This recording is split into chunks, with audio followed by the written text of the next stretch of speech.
Hi YouTube friends, it's Victoria from Victoria Makes. Just having a morning coffee. Good morning. Today's video is going to be making gingerbread biscuits to hang up as garlands around the house or as decorations on the tree, if your children don't eat them first. So I'm going to just give you the recipe before I start. I've jotted it down because I generally do things just by default now because I've done them for years, but I want to give you a strict recipe so you can stick to it. So this recipe is 300 grams of plain flour, a teaspoon of baking powder, a teaspoon of ground mixed spice and the same of cinnamon, 100 grams of margarine or butter, 100 grams of dark sugar and 2 large eggs beaten. The oven needs to be preheated up to 170 degrees centigrade, which is gas mark 3. And I always bake my gingerbread on a baking sheet with baking parchment paper underneath. We're going to mix the dry ingredients together, melting the margarine and pouring them in, slowly adding the eggs and make it into a firm dough ball. I chill it in the fridge for a while, about 20 minutes, and get it out, roll it out, cut it into the desired shapes that you want to do, and using a straw make a little hole in the top so that you can hang the decorations in when they're actually cooked. Cook for about 20 minutes. When you're checking them in the oven, the gingerbread pieces, and just pressing them down, and if they're not doughy, they should be good. Transfer them to a wire rack where they'll cool and they will harden up, and then you can decorate them as you wish. Right, so in the pan we're going to put on 300 grams of plain flour, and I've put a teaspoon of the ground mixed spice and a bit extra of the cinnamon. Straight into the pan. That goes. Then we need 100 grams of dark brown sugar.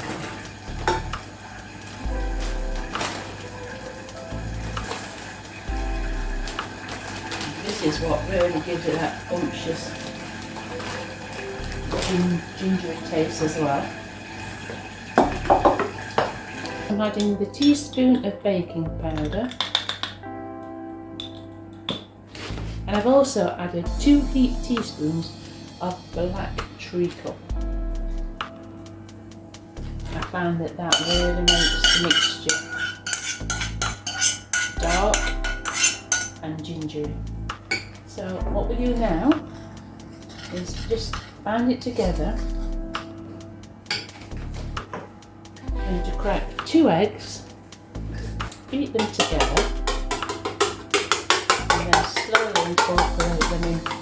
Remember, you've got warm liquid in here, so you don't want to scramble it, so I tend to just let it cool a little bit and just put a little bit at a time, and it'll be scrambled out. Mix it around.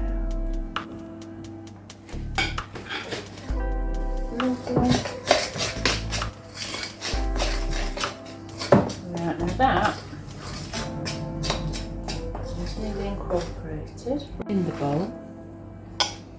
Just try and incorporate all the flour in, and we want to get it into like a dough so we can chill it down and then we can roll it out.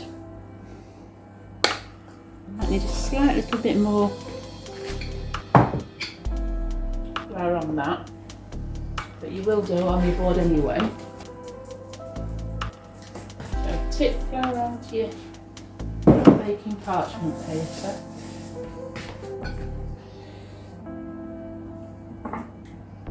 And because it's just that little bit sticky, I'm going to put it on straight onto the flour for the moment and mix it on the flour surface so that it will get a bit more flour in it, and it'll thicken up a little bit more, and then we can chill it down. And it's like a pliable dough now.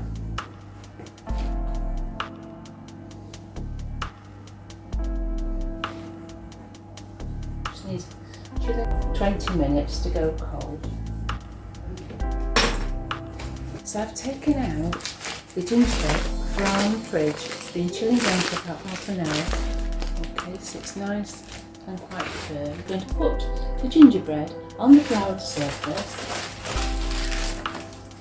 As I said before, these are great if you have it on parchment paper, you'll find that you'll have less mess to clear up afterwards.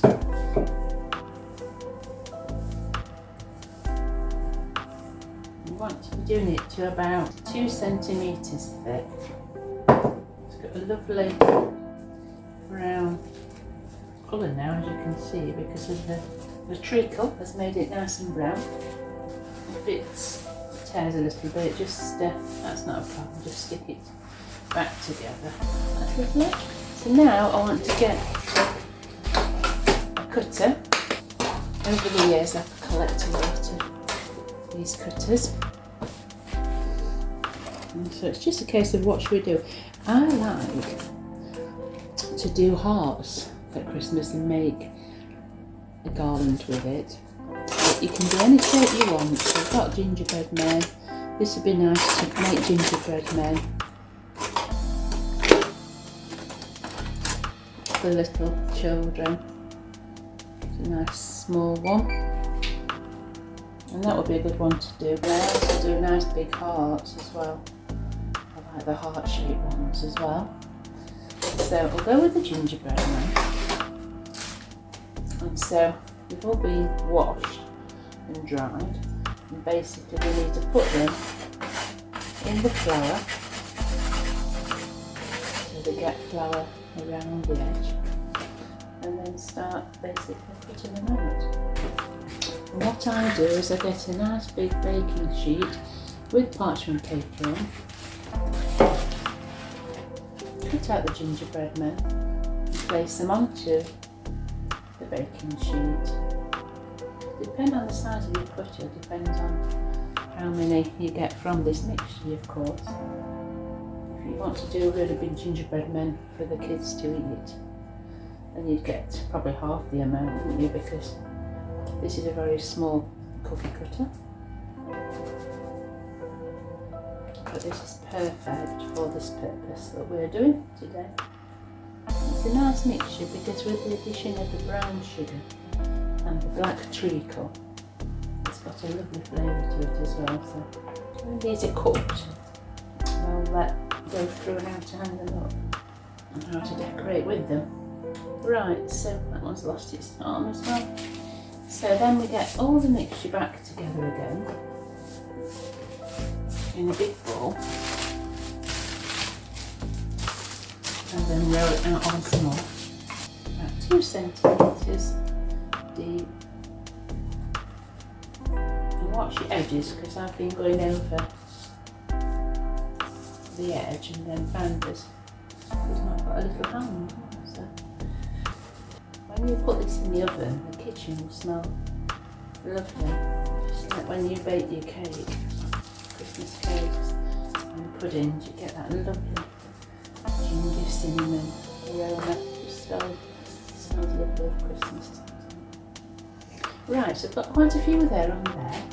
So I'm going to get those in. As I said before, they bake at 170 centigrade gas mark 3. I'm going to cook it for 20 minutes. Right, just before these go in the oven, we need to make sure that we make a hole in the top to hang them up. And unfortunately, I use either a straw or a chopstick. Unfortunately, the poor thing will have to have a hole in its head. Make it quite large because it does shrink in the baking process, and then you don't have a hole that you can use. Right, so we're going to put a little hole in this one as well. And this one now, each time you start to get it back into the bowl, it's got extra flour in, so it becomes a little bit harder and a bit tougher. You can make gingerbread houses, which are fantastic. And this makes a good gingerbread house mixture.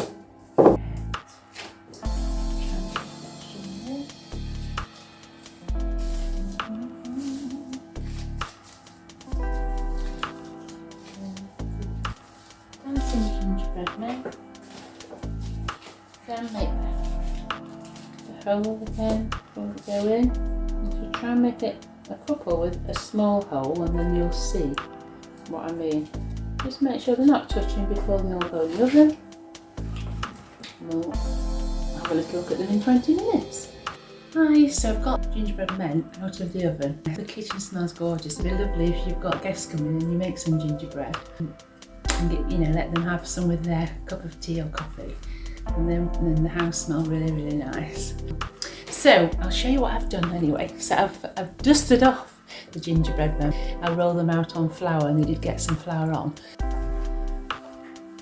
Right, so we've got the cooled gingerbread men now, and I've cooked them so they're very, very hard, and I'm going to start threading them on some twine.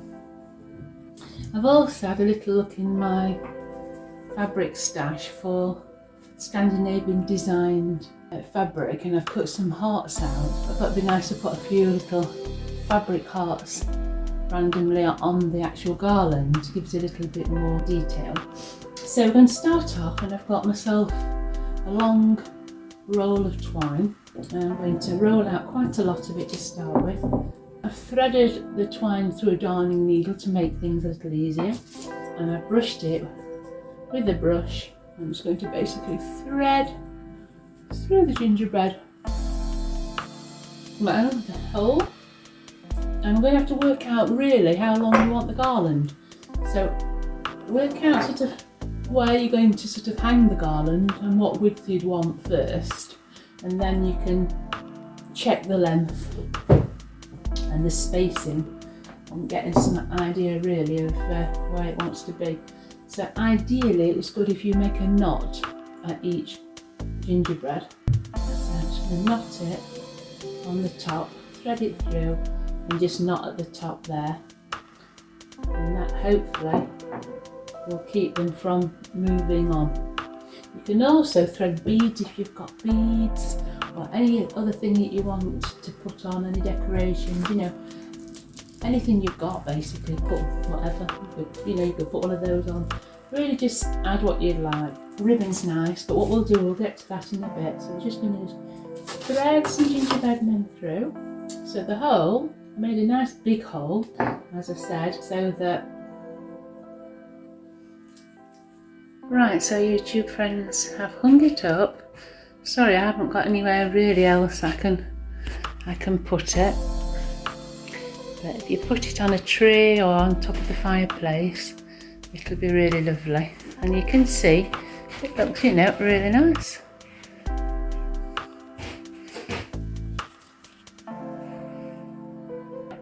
You could also incorporate other items of beading, or even a bit of glitter on it, or just have only the gingerbread on there with ribbon instead of thick twine, because that can look quite nice as well. Right, now it's time to actually think about packaging, because obviously packaging plays a good part in making a gift even more special, doesn't it? So if you think about when you buy a very expensive perfume and it's in a beautiful box, part of the unwrapping is the excitement as well, isn't it? So I've actually gone with natural products. I've got myself a paper brown bag, some red felt, I have a little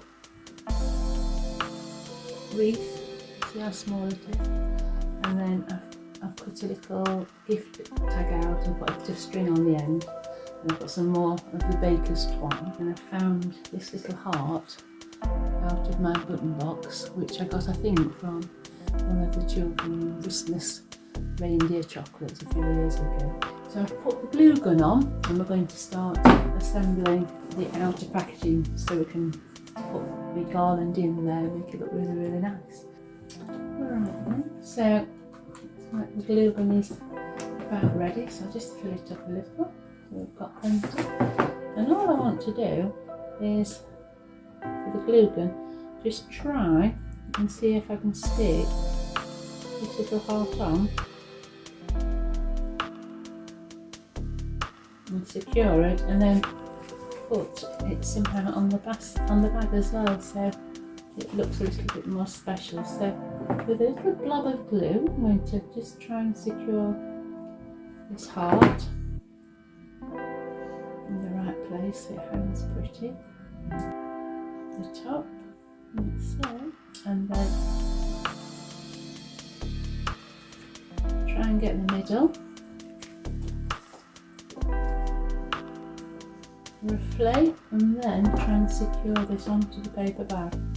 Now, it could be tricky, I've not done it before, so see if it works.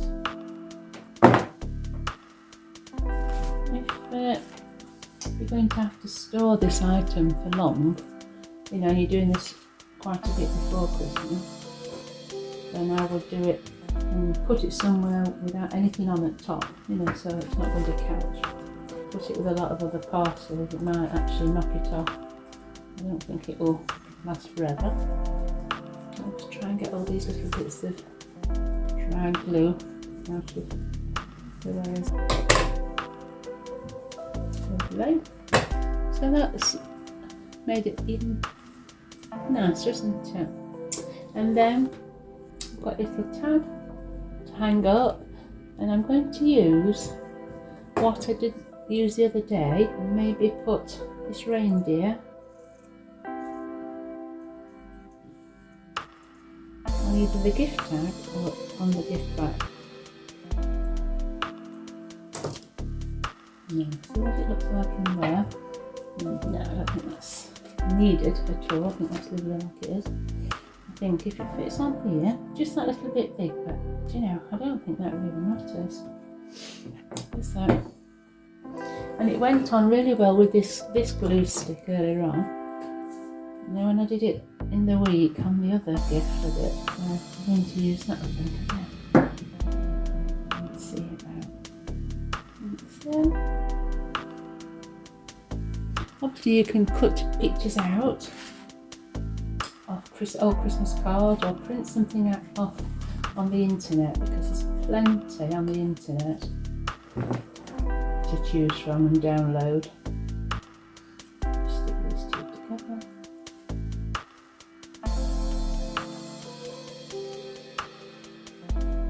And obviously you can write something on the back of it. So that is the gift bag done. I thought this would be very, very nice to actually use some felt. And what you need to do is make sure that at each end you knot this garland so that it holds up. And you can put something on the ends again if you wanted to, with the baker's twine perhaps. So what we want to do is we want to start from one end, okay? And we want to fold this in half because we want to make sure that we're doing it in the half. So put that on there, and the main thing is to get everything flat. So we're going to just start stacking up the gingerbread now, and making sure it is folded all flat at the end of the day, because that's going to protect it in the bag. And as I say, that's the reason really why I've used this felt, because the felt has a lot of cushioning on it, doesn't it? So it will make it much more safer for it. Hopefully we won't get it damaged before the person gets it. I'm trying to, as you can see, just move them around a little bit, because if they go one on top of the other, the pile will be this high and probably won't even fit in the bag. So, and then at the end, chop it about there.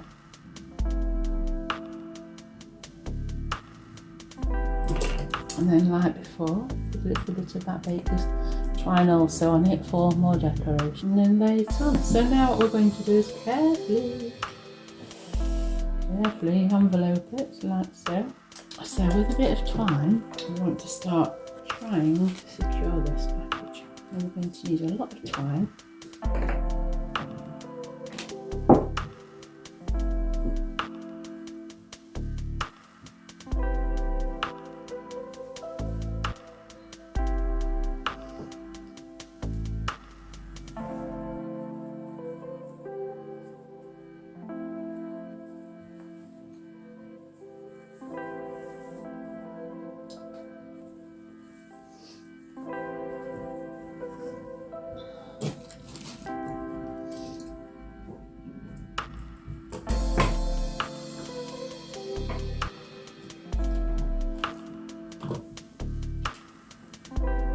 Just put a tiny little bit of glue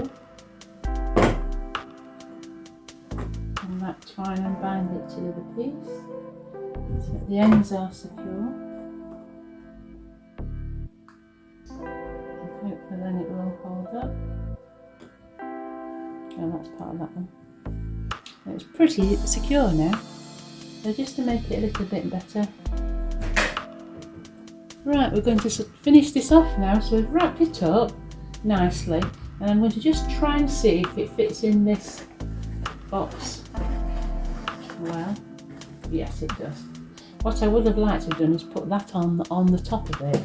Because obviously it's just wrapped and bound with string and it would be very, very nice as a decorative piece. But we'll just put a little bit of glue on this and just see if we can fix this on. Stick it on. And then we can see, it makes it more beautiful. And then we'll pop it in.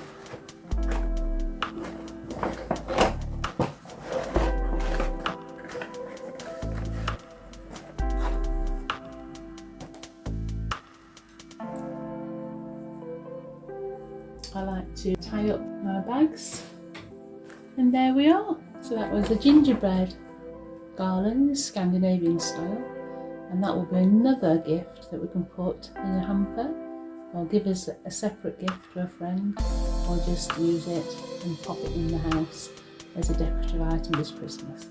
So thanks for watching. I hope you'll come back again for our next video, and yeah, thanks ever so much. Please subscribe and hit the notifications button so you'll be reminded when my next video comes up. Thanks ever so much. Bye bye now.